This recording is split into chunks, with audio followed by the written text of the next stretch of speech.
Hello. Mic check, mic check. Josh. Good morning. All right, Nice guys, red let me know day. if you can hear it over on YouTube. I'm on my MacBook Pro, and for whatever reason, it's just a fucking nightmare to try to get desktop audio looped through a Mac, and in particular, this MacBook Pro. It's just not working great. So we'll see if this works out today. Josh, thanks so much for joining us. I'm going to go ahead and give you the floor here. You've been on fire over the last couple of weeks directing our capital where opportunities have been, and obviously, I'm sure with today's PPI data and crypto responding sharply to the downside, people are going to want to know what the fuck is going on. So I'm just going to go ahead and let you talk through it. Feel free. What's going on with, we'll start with Bitcoin. I can start with saying I don't even know what the PPI data says, but my watch list tells me it wasn't what people were expecting. Uh, the last 2 weeks, besides today, the last 2 weeks have been fantastic. It's really been up only, green candles only for the most part. Uh, Bitcoin been hovering around that kind of 3% range, around 120 to 116. We had that sell off a couple weeks ago, and ever since then we've been slowly grinding higher. Yesterday we put in a new all time high. So Bitcoin continues to look great. We've started allocating again on the breakout to IBIT for folks who kind of want that, a bit of a slower move relative to Ethereum and Solana. But even with today's ugly candle that's slowly being eaten up, the wicks being eaten, chart looks great. Bitcoin's going higher. Don't overthink one PPI print on a Thursday morning that the whole world's dead and crypto's over. Something that I want to stress is You hear me still? yeah, I mean, something I want to stress here is that obviously, if you're trading a volatile asset, volatility works both ways. But how on brand is it that Bitcoin hits all time high and then the very next day it dumps? Uh, I'll be the first to tell you, I don't give Check, two. check. Hello? I'll be the first to tell you that I don't give a shit about CPI or PPI. I don't care. I just don't care. And as a matter of fact, if you're inside of TTI, you know I don't care. It's just noise. It's what it is. Trends matter more than anything. And so, for those of you that find it hard to hold through moves like this, you have one of two problems. Well, one of three. One, you're a bitch and you need to stop being a bitch. Two, you have too much size. Or three, you have a terrible entry. That's how this stuff goes. It's easier to fix the first or the last two than it is the first, but the first is an emotional response that you need to figure out. As Josh just said, crypto's had an incredible run, have made a bajillion dollars off of Ethereum, looking to rotate some of that into Solana. We'll go through that in a second. But as of right now, this is a very normal response to an all-time high breakout in crypto. Feel free to close your positions. I'm fucking not. As a matter of fact, I'm adding more exposure, not necessarily into Bitcoin right now, but into other areas of the crypto space. Trends are up. Yesterday was validation for me that this trend wants to continue to go up, and we're going to just run with that. So Bitcoin still price target up into the 150s. I think that's reasonable. I think we're just starting to get there above 120. Next real test is going to be that 2.618 fib extension up near the 150 to 160 area. We'll see how fast we get there, though. Let's move to total crypto market cap really quick, Josh, because we hit all-time highs. This is a big deal, right? Yeah, exactly how we would expect with Bitcoin running and the incredible week that Ethereum's had, going from 4K to 4790 at the top yesterday. Yeah, totals hit a new all-time high. And so what we're targeting is our first move is to 4.4 trillion, which aligns with the kind of 1.618 fib level. That's our next step. Is 4.4. There's going to be red candles on the way there, but that's something that I think we're going to get to in probably the next couple of weeks, next few weeks.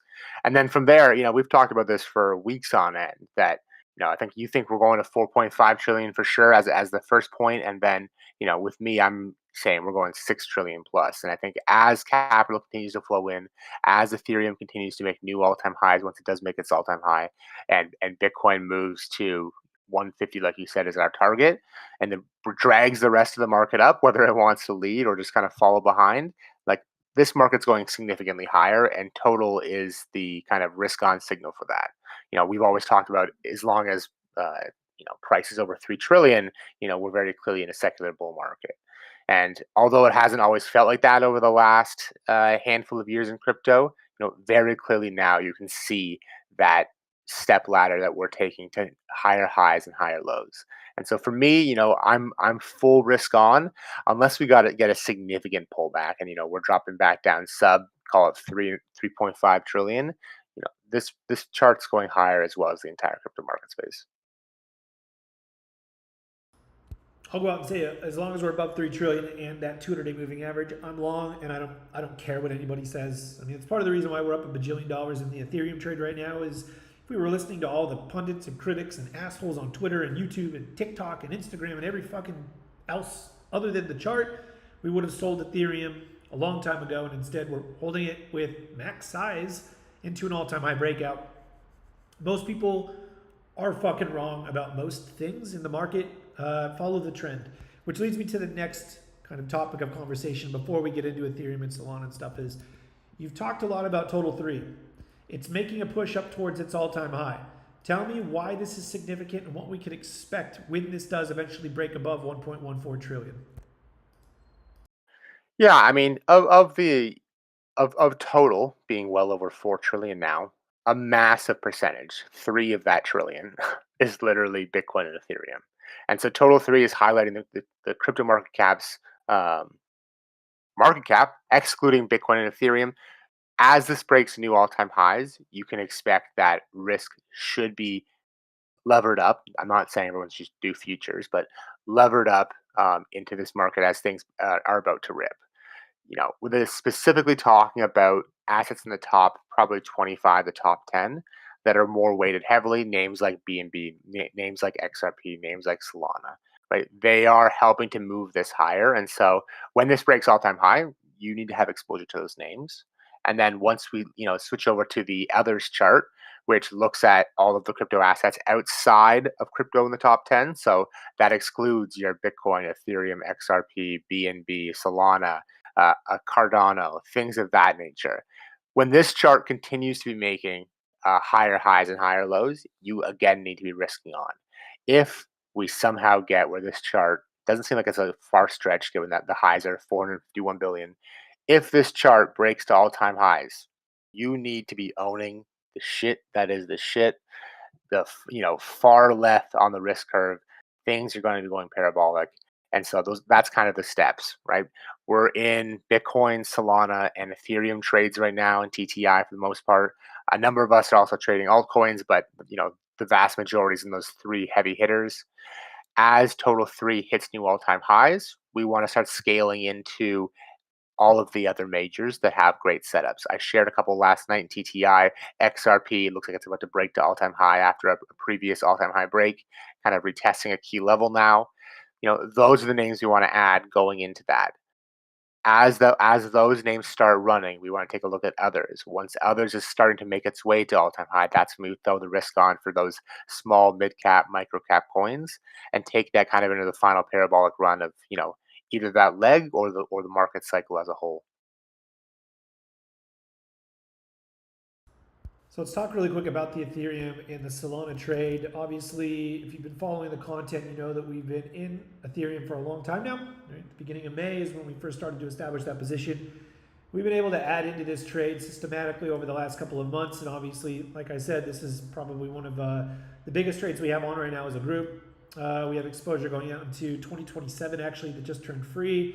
So, we're bullish Ethereum. We don't think this is the end. As a matter of fact, we think the all-time high breakout is a launch pad for the next leg up with PTs somewhere in the 6,000 to 7,000 range. And I think that's a conservative standpoint from where we're looking.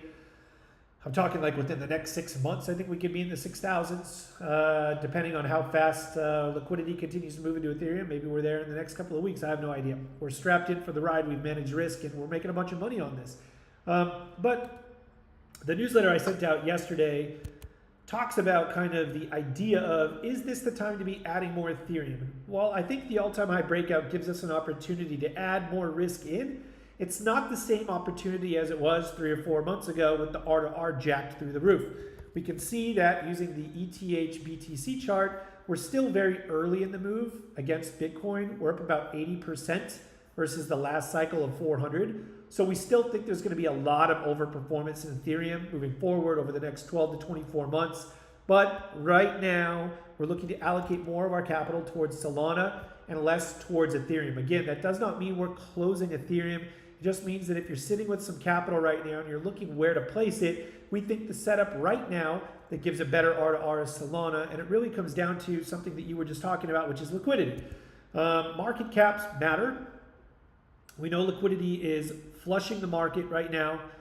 It's finding its way into the crypto space, and with Ethereum's market cap being over 500 billion and Solana's just a hair over 100 billion, Solana is 1/5 the size of Ethereum, and yet it's still considered a blue chip. Not only is it a blue chip, but ETFs are being approved across the board for Solana, so it's increasingly becoming an institutional opportunity as well, just like we saw with Ethereum.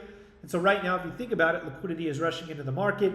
It's way easier to move a $100 billion asset than it is a $500 billion asset. So from a risk to reward standpoint, we think right now is the time to be adding some exposure into Solana. Our entry trigger is 206, although we're already long. We have price targets of 260 and 415. Again, it'll be easier to take Solana from 197 to 415 than Ethereum from nearly 5,000 to 10,000, at least within the next 6 months. Not saying Ethereum won't do it, and we're positioned for it, and I hope it does, but from a risk to reward standpoint, a liquidity standpoint, a market cap standpoint, Solana seems to be a better bet right now from a higher R to R trade. Is that crazy? Am I completely out of left field there, or does that make sense?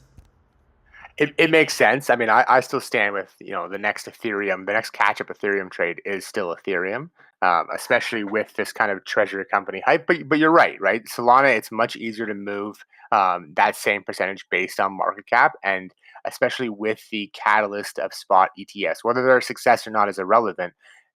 TradFi having access to those funds and Solana getting its own flows will help push this significantly higher. So I think, the only thing I'd reiterate for folks that are listening, especially in TTI, is that we're not selling our ETH positions for Solana. We are simply going to be adding exposure to Solana while holding both trades and or potentially 3 trades if you want to include Bitcoin in there. Super, super important thing you just said there. We had August, we still have some August 15th exposure in Ethereum. We have September 19th exposure in Ethereum. Excuse me, we have December's and January's. I mean, we have a lot, right? But as options traders, we have to eventually close the position or take ownership of the shares. We would prefer just to sell the position. And so, for example, the August 15th play, you're going to be forced to close those at the latest tomorrow afternoon. What do you do with all that capital? Because that is a huge trade. That trade yesterday was up 1,200% still coming into expiration. You have to find a place for all that capital that you're pulling out from those trades. And that's kind of what you were alluding to, we're rolling some of the profits from the ETHA trade that is being forced to close due to expiration into some Solana exposure. Again, we're not closing Ethereum for Solana. We're being forced to close Ethereum because we're pushed up against the expiration date, and we're rolling some of that out into Solana. I do want to point out that we did open up some more IBIT 2 or 3 days ago prior to the Bitcoin breakout, and we are still looking to add into the Ethereum trade as well. But again, is it the same trade as it was in early May? No, from a risk to reward standpoint, I don't think it is. Let's talk really quick about Ripple, because you brought up Ripple. I'm going to give you an opportunity to kind of talk through this trade because you're right. I think it looks great. Go ahead. Yeah, XRP Ripple has been one of the best performing altcoins since the election day in 2024. Right, it ran up 600% off of those lows in early November, and again, one of the few altcoins to outperform Bitcoin over the last, call it, 8 months. One of the few altcoins to actually put in a new all-time high relative to coins that have already had and been around for multiple cycles, and just kind of an insane chart. And so what we're seeing now is, after that all-time high push, we had some consolidation, came up, retested the level, broke to all-time high, came back, and kind of a mini BRB at this, call it 330-ish level. And so, I think we should be interested in getting long XRP above 335. I mean, a lot of the conversation has been around, and I've been chatting to folks in DMs and TTI, is that this cycle has been a lot about institutions. I think that's something that's been echoed on crypto Twitter a lot, is that, Ethereum's big rally right now, just going back to Ethereum for a second, you wouldn't really notice on chain. The gas prices haven't increased. Transactions haven't gone crazy. Like this whole move in Ethereum is really funds and TradFi pushing price higher. And XRP is also benefiting from that, with kind of its legitimacy being uh, put center stage, SEC dropping cases. And while we don't care about news headlines or fundamentals, it has the catalyst of potential ETFs coming up. And this break to all-time high is what we want to own, right? So I think we're looking to get long above 335 when the market wants to flip back to green, as it slowly does today. I'm looking at wicks being eaten up, and take this significantly higher. I think currently we're targeting a move just on this previous range to a 1.618 fib extension, looking at the next price target of 446. I want to point out that we've been bullish Ripple ever since we broke out of this little, it's hard to tell right now, but this little consolidation fractal here. We did not play the original breakout, but there was this beautiful little consolidation fractal, sub 120 here. We got long that. For those of you that are in TTI, you probably remember the entry that we had. And in some capacity, we've been trying to add more exposure into Ripple over the last 6 months, but this has been a rather challenging range. I think that we are starting to clear it and break into new highs. And again, as Josh said, every cycle in crypto kind of has like its theme, if you will. And I think the theme that we're looking at right now, straight in the face, is institutional adoption. Now, I do want to point out that for those of you that are market historians, if you think about commodities futures trading in the 80s, it was the place to be. It was the wild, wild west. There was very little regulation. It was a fantastic place to be a trader. And then as soon as institutions started to get involved, the volatility in the market really died down and it became a kind of a dud of a market to trade. It would sure be sad to see the crypto space move into the same type of category. Less volatile areas of the market tend to be less attractive for traders, which is what we are, right? We are traders at heart. We are not long-term holders. That's why you're watching this right now. So just want to throw that out there, that this particular cycle really is being pushed by institutional adoption. And I hope, for the sake of how fun this is to trade, that volatility never goes away. We have about 2 to 3 minutes left. Is there any trade in particular you want to talk through in today's session that we haven't gone through? Yeah, I mean, there's a handful of charts that look really good, and obviously today's price action might skew those a bit. But let's go over to. I mean, I'll let you pick which one, either Algorand, so Algo, or Litecoin, because I know Litecoin. You remember that back from your days of trading. Litecoin looks Did like you it's say putting in a new. Litecoin? Oh, hell yeah. Let's do it. Yeah. Let's do it. Look at that, already charted. Let's go. And so, yeah, Litecoin looks like it's ready to put in after we get some probably another green candle. Looks like it's ready to put in a new multi-year high, right? We've had a massive stage one base that we broke out of.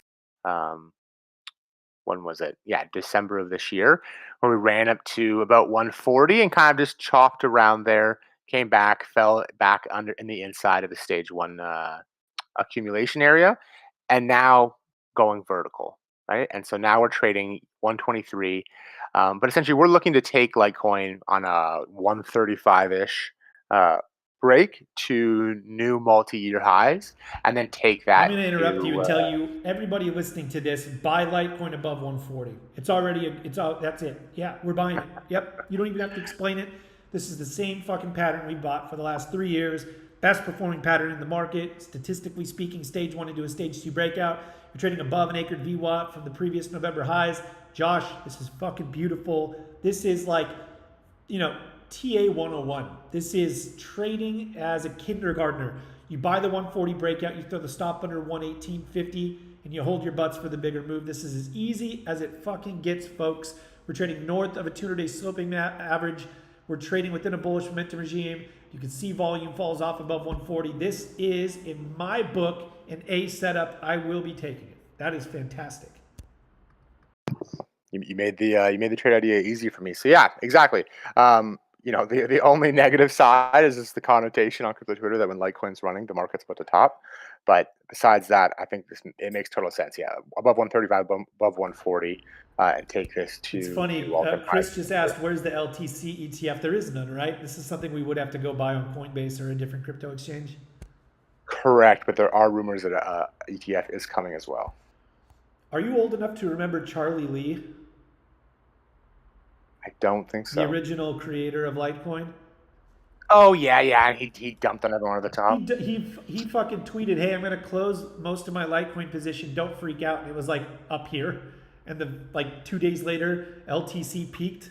The reason why I ask is I wonder if he's still on Twitter shilling Litecoin, because this is a beautiful chart. This is a fantastic chart.